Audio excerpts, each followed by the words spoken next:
Hi and welcome to Stitch and Sprinkles. In today's video I'm going to go over needle felting. So if you've ever wondered how to start needle felting without breaking the bank or every needle that you own, I'm just going to go through some different tools and wools, what's best for beginners. This video will cover the tools, wool and techniques to help get you started. Okay, so let's start by going over the different wools. First up, we've got our core wool. This is great for creating inner structures for your projects. This is quite a coarse wool, but it felts really quickly and it's perfect for building up your shapes at the beginning. Next up, we've got our Corriedale wool. This is a medium to fine wool. It's easy to work with and it's great for beginners to use. It felts really smoothly and it's excellent for covering the surface of your core wool. Then you've got your Corriedale wool. I can't pronounce it properly, sorry. It's quite springy. It's slightly coarser than your Corriedale wool. But it still felts really well and it holds a really nice shape. It's also a great one for beginners to start with. It's got quite a nice bounce to it as well, this one, which I quite like. Then you've got your merino wool. Now this is really soft and silky. It's a really fine textured wool. It's lovely for adding smooth finish to your projects, but it can be a bit tricky for beginners to start with because it is slippery, because it is so soft and silky. So maybe you want to build up to this one once you've got the hang of needle felting a little bit more. There is also another wool which is called Shetland wool, which I don't have at the moment. It's quite a balanced wool between the merino and the Corriedale wool.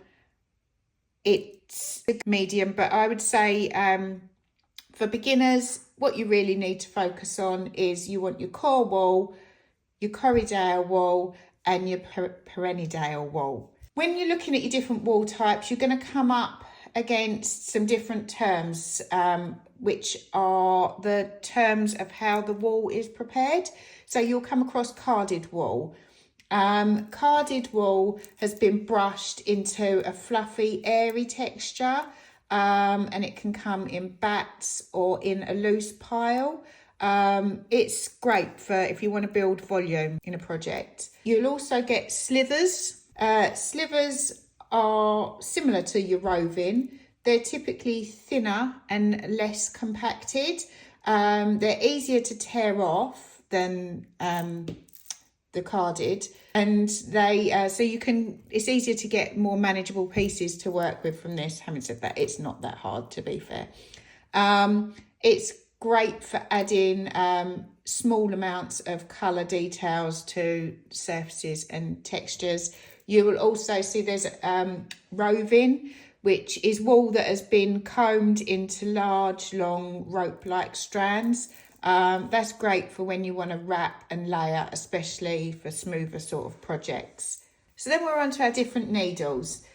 Needles come in three styles. There's your triangle needles, star needles and spiral needles. So the difference between, I'm not sure if you're going to be able to see this or not, the triangle needle, this is a triangle needle, and what the triangle, star and spiral are referring to are these little spikes that you have on the needle. It's really hard to pick up on camera. It's just, I'm not sure if you can just about see those. And it's these little spikes that help with the felting process.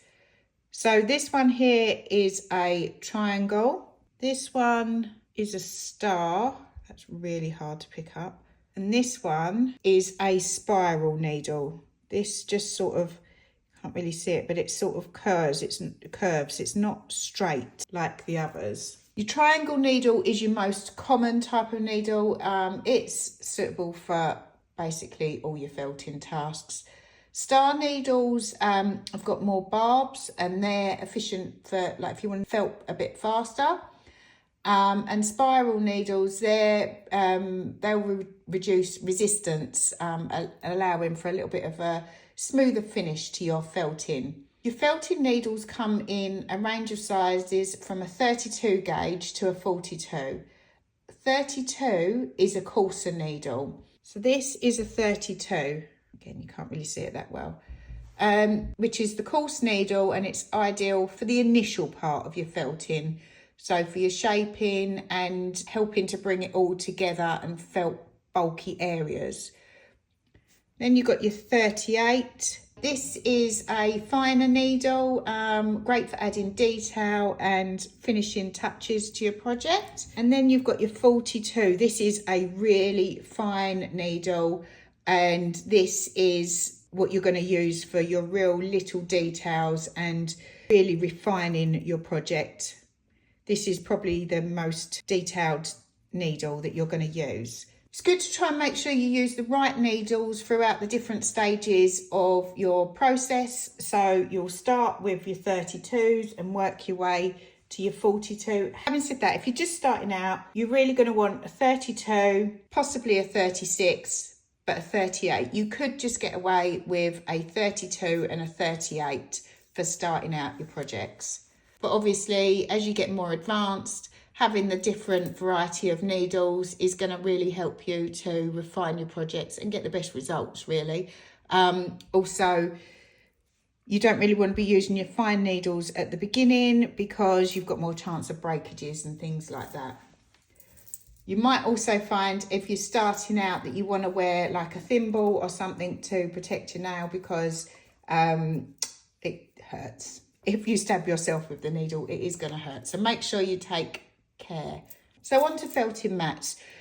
You're going to need a felting mat because it gives you a proper surface to work on and supports your project.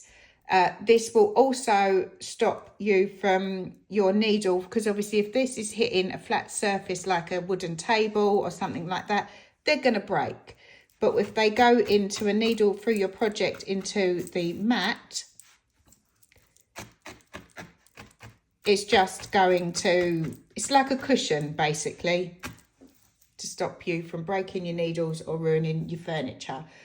There's different types of mats. You've got a foam mat, lightweight. They're very affordable, but they do wear out quickly. This is starting to dip, so I am going to need to replace this soon. Then you have, you can get like these polystyrene sort of, this is just a piece of foam that isn't covered. You can get wall mats, which I haven't got. These are meant to be really good to work with, but they are more expensive, so maybe it's not something that you want to start out with. These options that I've got here are perfect for beginners. There's also you can use a rice mat.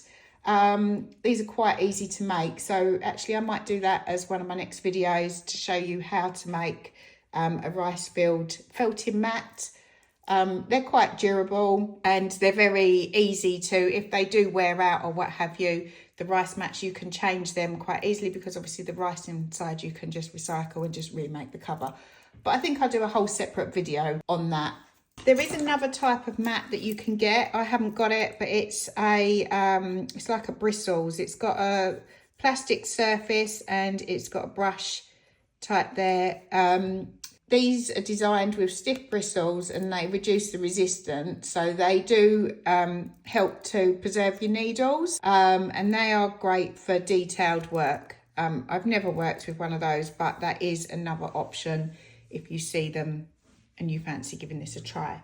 I also have this tool, which is a needle felting claw and mat cleaner. This end is your mat cleaner, so you'll use this on your mat if you've got colours, because you do want to be careful if you're felting and you've got a dark colour and then you go on to using a white, the red that's on your mat will felt into your white. So I like to try and keep a separate mat to work my whites on, and I never use any colours on those.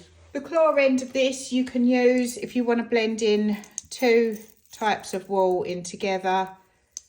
You just comb it like so, and then they blend in nicely together.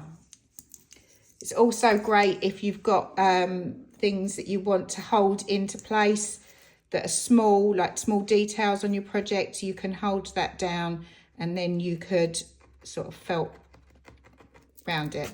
So to finish off, the main mistakes that you want to try and avoid as a beginner is using the wrong wool. As I say, you want to stick with your Perendale or your Corriedale wool really, and obviously your core wool to make your structures. Because if you start with your likes of your merino, this is going to make life a little bit tricky. So give yourself a bit of a chance at this craft and start with the coarser wools. Also, another common mistake is using the wrong needles. If you use a needle that's too fine, they're going to break.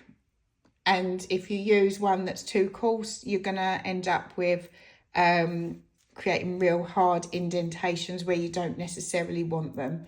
And when starting with your wools, you want to try and have an idea of how much you want to use. But again, less is more. You can always add on a bit more. But on the other side of that, you do need to be careful, because if you don't use enough and you don't create the firmness of the structure, it's going to make your project weak. So start with a small amount and add as you need as you go along. Be careful not to felt too aggressively, because it's hard to undo, and the fast work, if you go too hard and fast with your needle when you're felting, you can accidentally go through too far through your mat and then you end up breaking your needles, which is a bit of a pain. The other common mistake if you're felting too fast is it can you can end up catching your finger, which is quite painful. And again, if you're using a white project, the last thing you want is a splodge of red on there. Safety is quite important in needle felting, so you just want to do simple things like make sure you're using a felting mat. Don't work too hard and aggressive with your needles. If you're struggling with hitting your fingers, then use a finger protector to start with. Try and make sure that you've got a nice clear surface, because you don't want too much around, so you're a bit organised. Okay, so just to recap, what you actually need to begin your needle felting journey is you need some core wool, and then you need either a Corriedale or a Perendale wool in the colours of your choice. You need a felting mat, but you don't need anything fancy. These foam ones are perfectly fine to start with. You need needles. Triangle needle is fine. You could just start with a middle of the road 36 triangle needle. This will be fine as you're beginning, as just one needle, as an all-round needle. If you want to start with two, then I would probably go with a 32 and a 38. 32 being the coarser one, and then 38 being a bit finer, so that you can finish and do a bit more detailing on your work and just get an overall smoother finish. Other than that, you just need an idea or a really good tutorial to follow. That's literally all you need to start this process. I really hope you enjoy this as much as I do. Well, I hope you enjoyed this overview of needle felting. I love this craft. It is so therapeutic. And really, it's a mindfulness craft, I'd say. If you like this video, please hit the thumbs up and give this a like. And if you could hit the subscribe button, that would be great. And then you'll be the first to know of any new videos that come out. Also, pop in the comments below and let me know what wools you've tried working with, what you most like. And also any comments about other things that you would like to know. I really hope you enjoyed this tutorial. Stay tuned. I'm going to do another one next week on basic shapes, so that you can learn how to use your wools and cover those bits. Thank you.